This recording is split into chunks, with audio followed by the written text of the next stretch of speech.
Well, with growing optimism about a COVID vaccine, many people are wondering, when will I be able to travel again?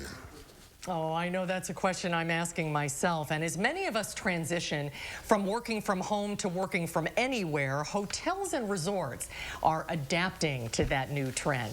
CBS News travel editor Peter Greenberg is back with us today. Peter, it's so good to see you. It's been a while. Good to see you. It has, and I can't wait to get back to see you in person in Madison. Oh, we're looking forward to that. We really are. But tell me how people's travel behavior has changed during the pandemic.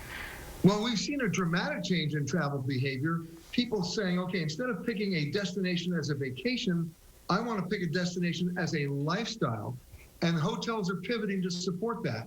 They're either providing day passes or stay passes or work environments, and then some are expanding beyond that. One important example is what's going on at Marriott, which wasn't by design, I might add.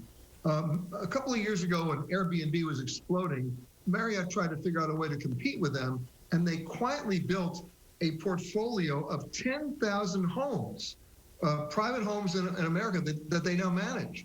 And so what they've done now is they've turned that around, and they become alternate living opportunities and working opportunities for entire families, right? Mom and dad are working remotely, the kids are learning remotely, and all of a sudden when you have these homes all over the United States, beautiful homes in lakes and rivers and mountains and deserts that are starting at about $200 a night. But if you do the math, some of these homes sleep up to 8 or 10 people, so you're having either an extended family going or two separate families combining resources. And now when you do the math, nobody's commuting, nobody's spending money or time in their car, nobody's spending a lot of money eating out at restaurants. They have all the social distancing they need, they got great Wi-Fi, and it's affordable. It runs out to about $20 a night per person. If you do the math, you can't wake up in Sheboygan for that. So I had to throw Sheboygan in, I'm sorry. But the model for this story is happening everywhere now, and it's happening all around the United States. It's called Homes and Villas by Marriott. They're doing it. Other hotels are probably going to follow suit. And what's happening is people have gone from, as you said, working from home to working from anywhere to now making a lifestyle choice for the long term. So we're starting to see this as a trend. Interesting. When do you think we're going to see travel get back to normal? Cruise trips and flying and just traveling? Well, you know, it may not be about the vaccine. It may be about rapid response, reliable, widespread testing, where you can have a biometric system that will zap you and give you a response within 45 seconds as to whether you test positive or negative. And we'll get used to that being zapped at every touch point of our trip, whether we're going to the grocery store, a movie theater, a sporting event, a cruise, as you mentioned, a hotel, or an airport. We'll get used to it like we take our shoes off at security checkpoints.